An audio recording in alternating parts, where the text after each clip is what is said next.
A service offered to hundreds of Thornton Township seniors has ended as of today. Well, it's a hardship on the seniors, that rely on the service. Resident Tia Robinson says she called for a ride to a doctor's appointment from the Senior Citizen Bus Service and was told they are no longer offering that service. I don't think people should wait until it becomes life-threatening. The services, is threatening someone's life because they can't get to dialysis or chemo or radiation. It's not just a service, it's a lifeline. The assistant to Thornton Township Supervisor Tiffany Henyard is Keith Price. Price says two trustees refusing to attend meetings prevented approval of bus insurance that led to the sudden shutdown. I think that someone should step in, the state's attorney, the attorney general, someone should sanction them and remove them from office. Trustees Chris Gonzalez and Carmen Carlisle had refused to attend recent meetings due to concerns about transparency and Henyard's handling of township business. Trustee Gonzalez spoke with us today and says a disruption in senior bus service could have been addressed if they were given appropriate information. This is something the township was doing for quite some time, long before, any of the chaos that's going now has happened, and it's going to be going on afterwards. This is something that will continue. We're going to get it up and running as soon as possible. Trustee Carlisle could not do an interview today, but she tells ABC7 she is trying to call an emergency meeting to approve the insurance and restart bus service. For now, those who depend on the transportation are wondering what they will do. Next on the agenda for general announcements. And the reason why I say I'm a crybaby is a good friend of mine's passed today. A lot of people don't know how close me and Zuccarelli was, but we was really, really close. I'm gonna read this statement and then I'm gonna move on.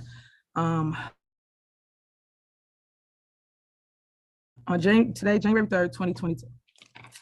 I am extremely sad to learn about the sudden passing of Thornton Township Supervisor Frank M. Zuccarelli. This is a great loss to our community. Our thoughts and prayers are with his loved ones and family. As my mentor and my dear friend, I had a personal connection with his inspiration and goodwill.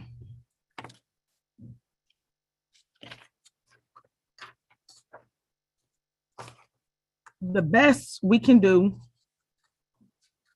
to honor his memory is to continue to follow what he stood for. People working with people. He would truly be missed. I don't want to keep going, but I can go on and on about what a great man Frank Zuccarelli was. It was said when I got the news today about his departure, and no one knows what will happen while you're here. So I try my best to tell my family, my loved ones, that I love them. And I think everyone should do the same, because today is not promised to anyone. This is an example of that. I don't want everyone to continue fighting. I know that things are going to get bad before they get better, especially within his organization. And it's sad to see people fighting over seats, titles, things of that nature, and the person not even in the ground yet. I will miss you, Frank Zuccarelli. You, my true friend. I will miss the late night phone calls, just your overall support of me as mayor. I thank you for everything you have done for myself and for community. And I will live up to your name of people working with people. That's all he cared about. He had a heart for the people. He had a heart for community. And don't you dare come to any of his events and say you're hungry. He gonna give you the whole truck. I guarantee it. These things of that nature.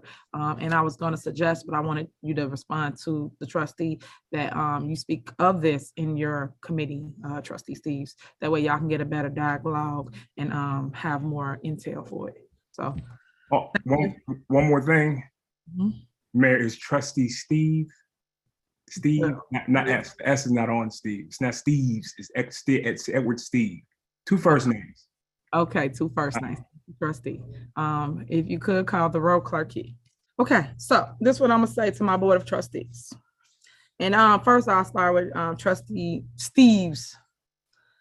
First, I 66 credit card bill payments without receipts. My motion is that we pay this register less the items that do not have receipts. All right, is there a second? Second. Any discussion? Okay. That's correct, yeah, good. Yeah, yes, you can, go ahead. What items don't have receipts? I was just gonna say something. So there's 2 emails from our CPA firm, the same items that we referenced in our previous meeting, or the board was indicated the payments of the receipts will be given to the board. Sent a follow-up email as well today, and it was advised that I believe there's an update in the My Viewpoint, but at this time we still do not have that. That information from last month still has not been presented to the board. So the same credit card invoices that we referenced last month are the same as we do not have invoices for this month. Do we have those receipts or information? Well, we do. We have everything that Trustee House is speaking of. So when he gets here and says he don't have receipt, again, I tell everybody, I wish somebody would call me. Don't come here and grandstand as though we're not giving something or we're not trying to make something available to you, Trustee House. Phone works 2 ways. If it's something that you need before you get to a meeting, call my line and I will make sure you have what you claim you do not have. Every receipt we do have, because guess who uses the credit card? The staff. The staff uses the credit card. So I just want to put that out for the record because you guys act as though people are doing things and they're not. They actually do their job. They turn in their receipts. If they do not turn in receipts for anything, we do not pay. So I just want you to know, residents, where we are with that. And you reciting $100,000 worth of receipts that's missing, which is not true. That's not accurate. So I wish you stop telling lies on the record and get the facts before you speak, so people don't think that we're not doing our job. So that's just for the record. Mayor, and I will say, not only will say this, for the residents, anybody that is asked this questioning, I have email receipts from the CPA firm indicating that information is not present, as well as the emails that I've asked seeing this. So I'm glad to share that with any resident that would like to have it, and I'm happy to see. I'll be glad to see the information so that we can move forward as well. Thank you. All right, any more discussion? All right, call the roll. My motion would be to approve this list, removing the following items, and I will go slowly so we can make sure that everybody hears and understands what the motion is. Removing the item affordable party planners, $10,350 on page 1. Apostolic independent contractors, $5,133.34, also on page 1. Chicago gas leak repair, $135,000 even, page 3.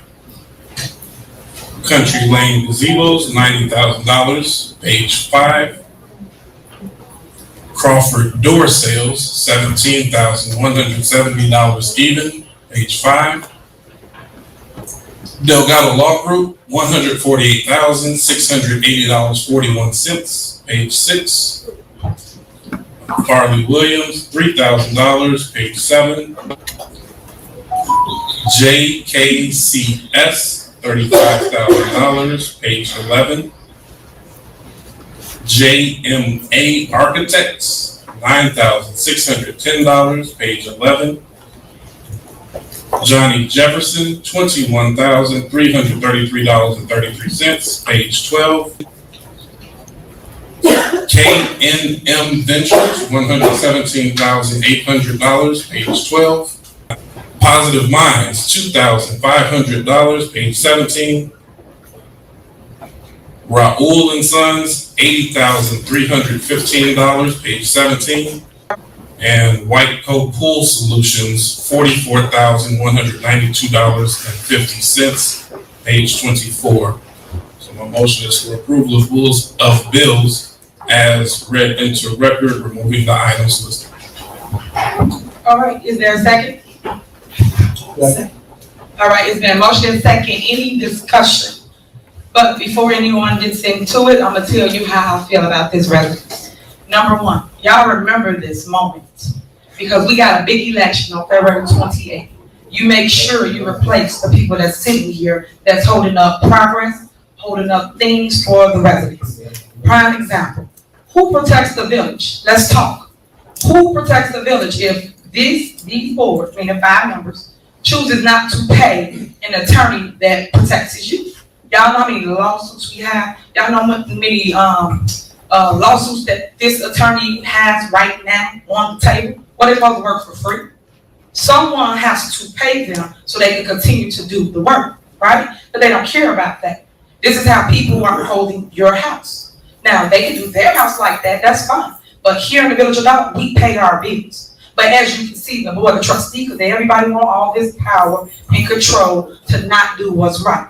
They need to stop, pay attention, go back. 3 board meetings, literally 3 months ago. Every single board meeting is a targeted group of people, as you can see before you. The same exact list every single time. Why is that? Why is this Board of Trustees targeting these individuals? These people, this is their business, their livelihoods. Y'all choose not to pay them. Y'all should be ashamed of yourself for playing this game called politics with the people. You should. And I want the people to remember that, because everybody gonna have that day. KM, I'm probably missing those other letters. KN as in Nancy, M as in Mary, Ventures. Another vendor, because let me tell you what they do. I see y'all take Percarski out. Percarski's another tree trimming company in the Village of Dolton that we hire. That cut down trees, right? But they cut it when they feel like it, or when Dolton can get on the roster. KNM Ventures cut down trees whenever we call them. Whenever you residents, y'all call us, say, Mayor, hey, a tree fell over. Hey, Mayor, this limb gonna fall on my car. They come out like that. Why y'all ain't paying that person? Why? Another example. Trustee Brown gets up here every meeting, ain't got a report, don't do nothing. But she get up here, she talks about, hey, you guys, we in the negative at the Melody Fitness, right? But you guys been asking over and over and over again for the pool, right?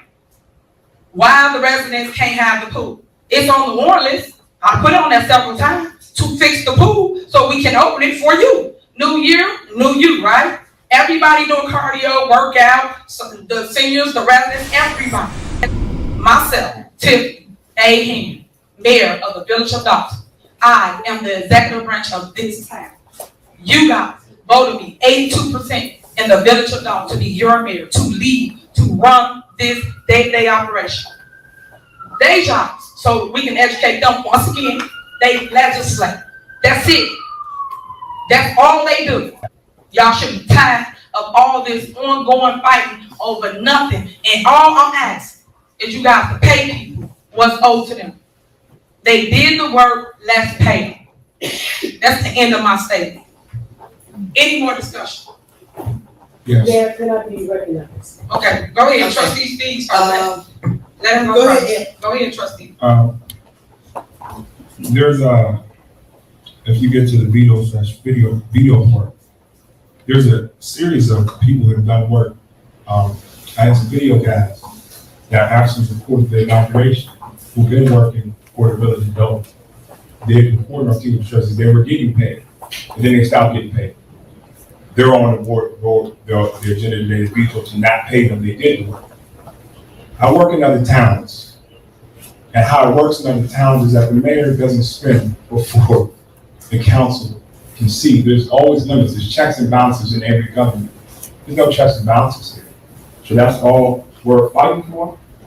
And there's, like I said, there's invoices that she's not paying that people have done for her. And that's why she's beat on some of this stuff. But that's where we're at as far as it's on both sides.